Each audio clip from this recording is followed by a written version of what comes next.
Hello everybody, my name is Brandon. Welcome back to Cinefessions, where we talk all things media.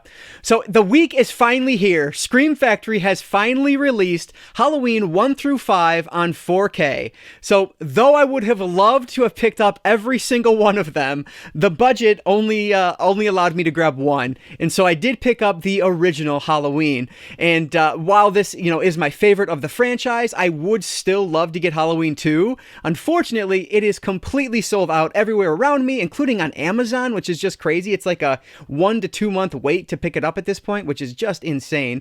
So clearly these are selling well. 3 through 5 are sold out at all the Best Buys near me too, so it's difficult to find. Fortunately, I was able to grab Halloween from Best Buy on the day it released, and I've watched it, and I want to talk about it now. So previously, I had the 35th anniversary edition of Halloween, and the reviews on this one were mixed. I just went back and looked at some of them. They were mixed because of the color timing on the Blu-ray, just the picture quality. A lot of people didn't like. And so while they were mixed on this, how do they hold up here? And that's kind of what I want to talk about today. Am I happy with the upgrade? And is this something that you might want to upgrade? Because it's not cheap. They're about $30 right now, between $27 and $30, somewhere around there. So I'm going to tell you guys my experience with this, and then you can make up your mind on your own. If you guys do enjoy this video, please give it a like down below. But with that said, let's not waste any more time at all. Let's dive right into my 4K review of Halloween from 1978. I do want to say right off the bat that this is the second 4K release of Halloween, and I do not have the original 4K release to compare it to. So unfortunately, I cannot really speak to that. I did hear pretty decent things about it, but pretty much everything I've read says that this is a better outing than the original 4K release. So something to keep in mind. If you have the original, take that with a grain of salt. It's because, like I said, only thing I can compare it to is what I've seen previously with the 35th anniversary edition, and then of course I've seen it multiple times before that, but that's the most recent one I have. So looking at the packaging of this first, this thing comes in really sturdy packaging. This is like a hard shell, clamshell that it's in, and it just looks really nice. I really like the cover art on this, and you open it up, it does have the same cover art. I don't know if this one has reversible art. I didn't look. I'm gonna guess not, because it's just sealed there. Let's take a look on the back here. Oh, it does. Oh, very cool. I didn't even know that. So this has the original cover art with it too, or like the original poster art for alternate cover art. So that's awesome.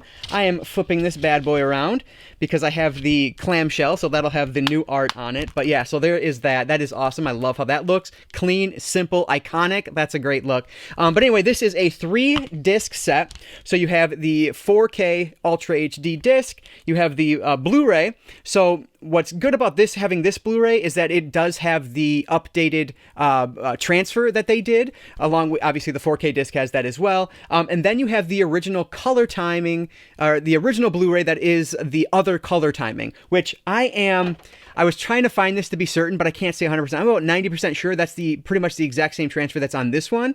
But that was one that was approved by the cinematographer Dean Cundy back when they did the 35th anniversary edition, and that is the one that had some kind of mixed reviews on it. But it's there if you're interested. On the 4K disc, in terms of special features, there are a couple commentary tracks.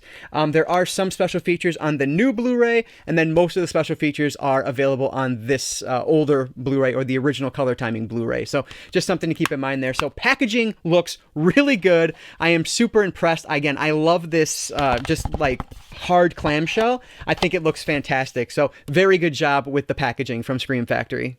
So let's talk about the movie itself. Obviously, I've already said that this is one of my favorite films of all time, so you already know pretty much what my thoughts are. But of course, we are following Michael Myers, who at the beginning of the film, he is shown killing his sister. He is then sent away to, prison, but it's a mental institute. And then we pick up about 15 years later, I guess it is, and he has escaped, and he is making his way back home to Haddonfield, where he will eventually come into Laurie Strode, played by Jamie Lee Curtis, and all of her friends, and just wreak havoc. Chasing him the entire time is the legendary, the iconic, the master, Donald Pleasance, and his role in this is just one of my all-time favorite roles ever. I always mention, I'm going to forget his name, but it's like Judd or Jeb in Pet Sematary, the old man who lives across the street. He does one of my favorite roles I've ever seen, in just like in terms of acting and then the script and everything. He's excellent. But the only thing that probably tops him is Donald Pleasance here, because he is just brilliant. Some of his lines, they're campy and they should be ridiculous, but the way he delivers them, they are just perfection. They become, now the iconic lines that they are, even though they really probably shouldn't have been. And with a lesser actor, they wouldn't have been nearly as memorable. But because Pleasance is who he is, he was able to make them, not only land, but make them believable, which is just crazy. Because if you actually listen to the lines, they are a little bit campy, but he does so wonderful with it. I was trying to watch it through this time with more of a critical eye to see what I could find this time out, and I mean, it's just so hard because it's just such a great movie that I've seen more times than I can count at this point. But I will mention just John Carpenter's use of the camera, the way he does his Steadicam work is really well done. That opening shot of kind of that long shot, a long take of him following young Michael as he's going to murder his sister is so good. You put the mask on so you get to see everything through like these two little slits on the camera. It just is so great. It really does a great job of setting an atmosphere that kind of is prevalent throughout the entire film, that kind of keeping it in motion, always moving forward. And he also does a great job with his use of darkness. There are so many scenes where, Laurie Strode, obviously later in the film, Laurie Strode is, trying to figure out what to do next. And there's a dark closet behind her, or a dark door opening. And then all of a sudden, you'll see this white mask, this white figure pop up, the shape. And it's just like, it still is creepy today, even after all these years, and all these times having watched it, it is still effective. The way that he handles the violence in this, I think, is so well done. Obviously, this is not a super high budget film by any stretch of the imagination, so they have to do the best that they can with what they're allotted, and they really make full use of this. Like, it feels like a bloody and brutal film, even though it's not really all that bloody when you compare it to some other films, at least nowadays. It's not nearly as bloody as you might expect, but it's still very effective. And I think that's what John Carpenter does the best is, his horror films, not all of them arguably, but the majority of everything I've seen from him is just, it holds up today, regardless of how old it is. I know I already talked about Loomis a little bit with Donald Pleasance, but I just cannot emphasize enough that the importance that this character has to this series, because the way that Loomis talks about Michael is really what kind of sets the standard, or it's what makes the viewer afraid of what they're seeing on the screen. Him talking about how he stared at the wall for 15 years and then saw through the wall to hear this imaginary bell go off that makes him set off on this journey back to Haddonfield. And so just the way he builds him up is so important, because it works not only for this film, but as the franchise continues, we still remember back to this original film and the way he's talked about, the way that Loomis builds up this horrific creature, this, he's not a man, he's a monster. And it's just wonderful. Obviously, that is kudos to the script there, because they just do such a great job of building up Michael in words. So I know in film you're supposed to, show not tell, but in this instance, I think both of them work. Obviously, we see how terrible Michael is as the film progresses, but we also hear about it through Loomis, and I think that's so important to kind of the mythos of Michael. I would be remiss if I didn't talk about the score, because this is one of the most iconic scores in all of film, let alone in the horror genre. John Carpenter is just an absolute master when it comes to his how he handles his scores. I have a couple like Lost Themes, I think is what it's called, on vinyl from John Carpenter, and his music is just excellent, and it always comes back to like feeling like the original music for Halloween. And he's done his score and other films, of course, and he does always a fantastic job. But here I think is kind of the best, and it's held up so well through time. You can listen to this without even watching the film, and it still kind of just spurs some emotions inside of me. I don't know about you, but it does me. And so it's just a brilliant score that is subtle, and that's something else I noticed this time around, is the film is a little bit more subtle than I remember it being. At least that's kind of how I took things this time around. The use of lightness and darkness, I think, is so subtle, but it's done so just masterfully, I guess is the word I'll use. And then the use of that score, that silence, because the score is so iconic, but then there are moments of silence that work just as effectively. Like I can think of a moment where we see in the background Michael sit up, right? And it's just silent at that point until finally, like I think it's the camera shifts focus, and then boom, the score picks up with just the iconic dings, and it's just done so well. Like I don't know, I guess I could just rant about the movie and rave about the movie for the next hour, but I'll leave it there. Clearly, this is a great film. You don't need me to tell you that. Those are just my thoughts on the movie. But yes, this is one of my favorite films of all time because it just gets better on each viewing. I never get tired of watching this. You know, there is one more thing I have to talk about before I move forward, and it is the cinematography. So I really noticed it this time out, which I never really did in the past, but the scene where Annie and Laurie are driving from Laurie's house to go to the babysitting job, they're smoking the weed. You know, we find out that the local hardware store was robbed where he stole a knife and his mask. Well, there are some shots in there that just blew me away. It is a perfect use of the golden hour, right? Where the sun is setting. It's beautiful outside, that fall day, you know, supposed to be, of course, in the Midwest, but obviously they're in California, but it still works really well, especially with this 4K transfer, which we'll talk about. So they're driving down the road, and as they turn, sometimes the sun will come into the shot, and just the way the light reflects off of Annie's face, first off, it just makes her like look so beautiful with the way the lighting is, and it makes the entire shot just breathtaking. Like, I was so blown away by it, and it happens a couple times. It happens off of Laurie's face, off of Annie's face, but the way that he like films basically right into the sun as the car is turning is just so good. And I had to talk about that because I noticed it this time through, and I hadn't in the past. So just something else to pick up as I'm going through this the umpteenth time now. And so, yeah, so now we can talk about the 4K disc itself. But first, I do want to give this a star rating. So I'm going to give the film Halloween from 1978, of course, 5 out of 5 stars. So now let's talk about the 4K disc itself. Let's start with the audio quality on this new release here, because you do have on the 4K disc and the Blu-ray disc with the new presentation, you do have a Dolby Atmos track, which is brand new for this release. And I will say that's how I watched it the first time through.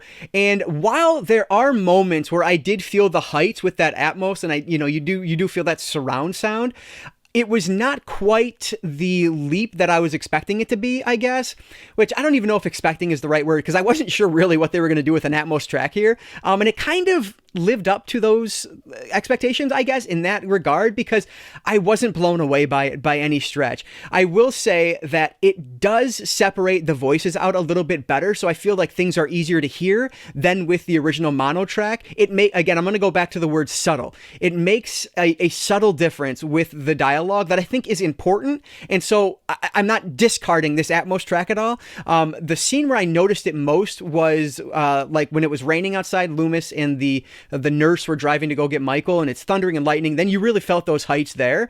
But otherwise, I didn't really notice it as much as I might have, thought I would.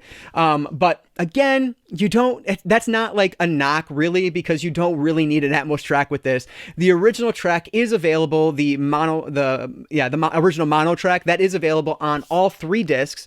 And so that is probably the way I'd watch it next time. But even watching that, I felt like the voices were lost a little bit to some of the sound effects and some of the ambiance that was going on. And so there is more subtlety with the Atmos track. I don't know if you're going to like it better or worse. It's just different. So I'm going to give the audio on this 3.5 out of 5 stars. I do think the Dolby Atmos track adds something to it, but I don't know if that something is going to be something that you enjoy or not. The monaural track is still there, though, if you do want that original presentation. So 3.5 out of 5 stars for the audio. Talking about the video side of things now, that's where things get interesting, because you do have the new 2021 transfer from the original camera negative that was approved by the cinematographer Dean Cundy, but then you also have the original color timing presentation on that second Blu-ray disc. And so I watched like I watched the entire movie full, obviously, with the new 4K disc, and then I went back to the original color timing Blu-ray, and honestly, the difference is night and day. It looks so much better on the new 4K disc. It blew me away.